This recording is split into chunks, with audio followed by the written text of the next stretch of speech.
We are very pleased to bring up to our stage for your enjoyment, the one, the only, Mr. Bill Farmer.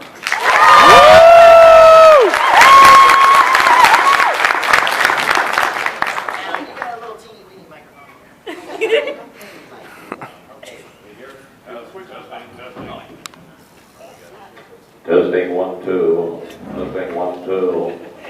1 2. We hear you clear. Over. All right. Can you hear me okay? Great. Good morning. Good morning. Did you just get in? Yeah, just last night, and I'm not going to go there. No, boy, are my arms tired. Hey! Hey. No, but Or as they say in Cybertron, I just flew in from Cybertron, and boy, are my arms tired. back in Orlando. Thanks for coming out. My first Megacon.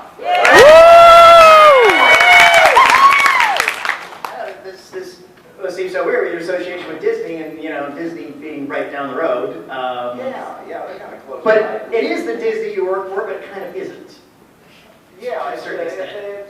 it's across the country, as they Yeah. say. I hang around Disneyland a little bit more. Have you ever done any recording here Oh, absolutely. at the Roy? Let's see, I've done some Disney on Ice shows. I've done some things while I was down here doing radio remotes, especially in the 1990s when they were building Animal Kingdom and, new thing at Epcot or whatever. They would fly us down to do as many as 300 radio interviews in 1 week. And they would just have tables like this. This is KGDL and Boise. And the next thing would be, WGN in Chicago. And all of these things, we just popped from one table to the next. Wow. And it was so weird because no one really wanted us at first because they said, well, this isn't the guy in the suit. What would we talk to Goofy and Mickey and Donald about? But then we would do an interview and the guys next door would say, hey, can we get those guys? And before long we'd be adding radio stations to our thing. And That is sort of an interesting dichotomy because, as most of us Orlandonians know, Disney has a certain rule about the costume characters. No, that is Goofy. That's Goofy. That is Goofy. and on the flip side of it, this is the voice of Goofy. Oh, and I meet the guys in the costumes all the time, and I'll whisper, I'll go, or shall I hear voice?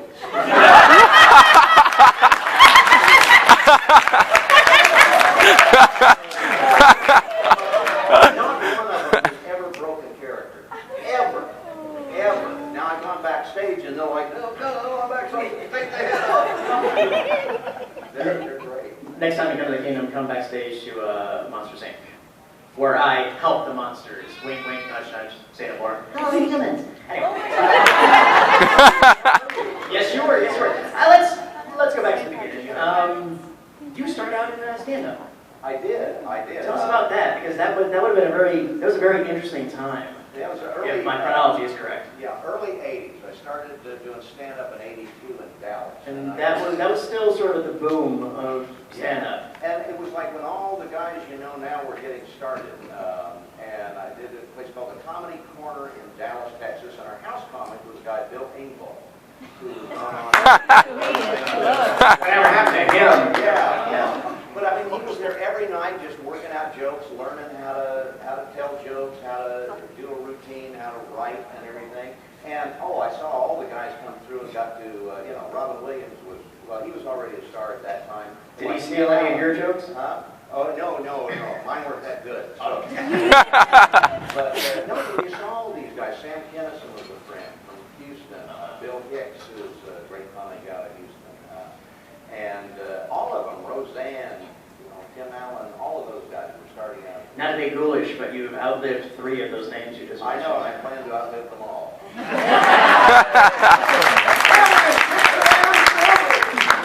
They're not getting rid of me. So you're bouncing with the comedy clubs, and then your agent said, "Hey, you want to try to do some voiceover?" Yeah, I did impressions in my routine, and What was your stand-up style Oh like? my gosh, in the old days I used to do, I would do a lot of impressions, but I would have a set that wasn't impressions in case you got one of those, jack-in-the-box microphone that, and so you had to have something other than impressions. Right. But I would do like a Carson thing, I would do the old Karnak. The answer is Donald Duck. The question is, what do you say to a Disney character during a drive-by nice shooting.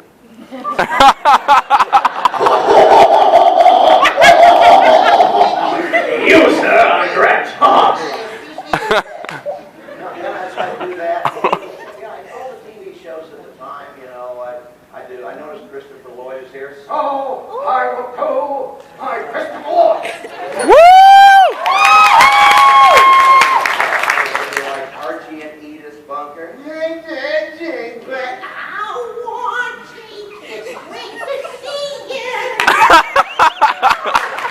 And just played around and just did that for about 5 years, which is the greatest training I ever had for doing voiceover. Then in 1986, on the advice of an agent in Dallas, said, well, you do all these voices, you got to go out to Hollywood, give it a shot. I got an apartment in Hollywood, and about 4 months later, my agent said, do you do any of the Disney characters? At the time, there were 4 or 5 Mickeys, a guy in Florida, a guy in Disneyland, a guy doing record albums and stuff, and Eisner had taken over the company, and they just premiered the Disney Channel, so you wanted consistency. They had a big audition. I just got a cassette of the original voice, Pinto Colvig, and I just would practice. Practice the voice. I even tried out for Mickey because, gosh, everyone can do Mickey. But they liked the Goofy, and now after this coming January, 30 years and about 3,500 projects with Disney, they're still using it.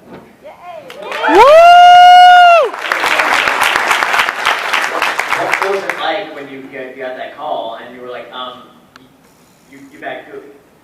You know, I'm really happy, but you don't know if it's like for one thing or two. Yeah. They don't say, you're now Goofy for life. It's like still, I get a contract for every job I do. Yeah. It is like, I'm like the plumber. You know, I come in, I fix the toilet, I go home. You come in, you do a job, and that's why I can work for Warner Brothers and Sony and all the other studios too. I'm not an employee, and that always blows people away. They think after this many years, they, give me benefits. That's okay, I've been there over 9 years. I'm technically a CT equity thing, so yeah, it's crazy.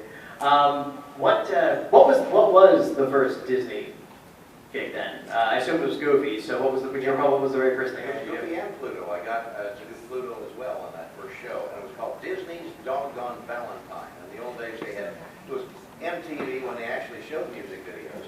They did deep TV. Some of the younger ones are like scratching their heads. They showed video. And I went in and I actually had to ADR and loop a piece of existing footage and replace the dialogue. So I'm watching this. I've never done this before. I was terrified, and I was so green. At a recording studio in LA, I met the guy that does Donald Duck, Tony Anselmo, and he's an animator, and he was sitting there drawing Donald. And I swear, I thought to myself, we don't need to draw these guys. Real trouble if they do. But no, I didn't have to do that, just talk. And I think there was a clip from an old cartoon. I think I said, "Whoosh, I'll put my foot on the accelerator, and I'm out of here quick." I had to do it to the lip flaps and replace dialogue, which is really, scary. Since they're going to ask it anyway, in animation, what would you consider to be your most personally favorite project to date? Either rewarding personally or perhaps in career advancement, whatever your own measure is. Probably overall, it would have to be a Goofy movie. Woo!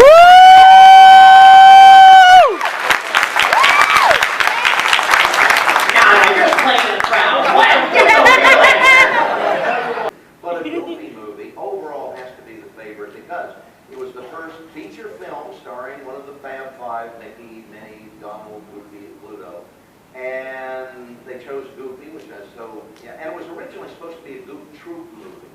They did a DuckTales movie, but Jeffrey Katzenberg thought, well, maybe this would be a good buddy-buddy picture. So it just kind of expounded and expanded, and I would do scenes, and we'd do more and more scenes. I recorded on that for about 2.5 years, off and on. And they would throw out scenes, and then they'd add scenes, and it just kind of came together in the edit and became just an amazing film. And at the time, in '95, my son was 5.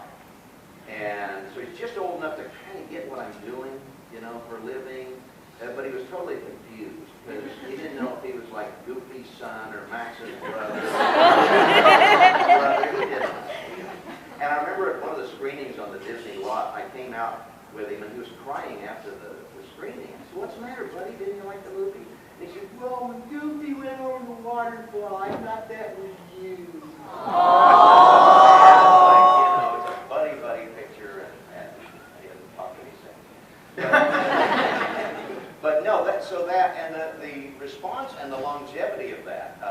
Just a few months ago at D23 in Anaheim, their convention, we did in front of like a gigantic room of about 1,200 people. We got the whole cast and crew led by Don Hahn, who's producing the new live-action Beauty and the Beast, and we had Jim Cummings and Rob Paulson, and we had even Kevin Campbell, who sang the Powerline song. And I'd never even met him when we were doing the original. And I got to meet him about 20 minutes before we went on stage, and he did a live version of Eye to Eye on stage. And Jason Marsden, who did Max, didn't get to sing in the movie. And that was the first day, was the singing. And I guess they didn't think he could sing. They got Aaron Lohr, who's a great singer, and we did our songs together. But Jason never got a chance to do that. In Anaheim, we rectified that, and we went out and sang the open road live with the movie playing behind us, with Jason doing it, and just doing as good as anyone could have done. And that was really gratifying. So all put together, that's my favorite film. Woo!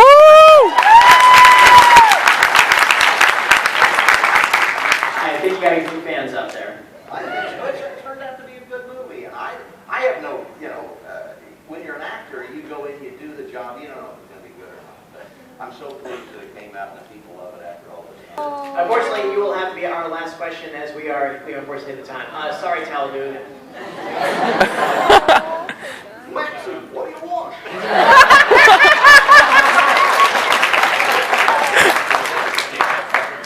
Ironic me approaching you like this, right? Yeah, it's never happened ever, ever, ever. I want to ask, there have been a lot of like impressionists who do Goofy on like YouTube, that sort of thing. A lot of people who have done like karaoke, that sort of thing. I'm wondering if you've seen any of them and if you have a personal favorite. Of people that have done Goofy out there? Like or? people who have done like Goofy voices.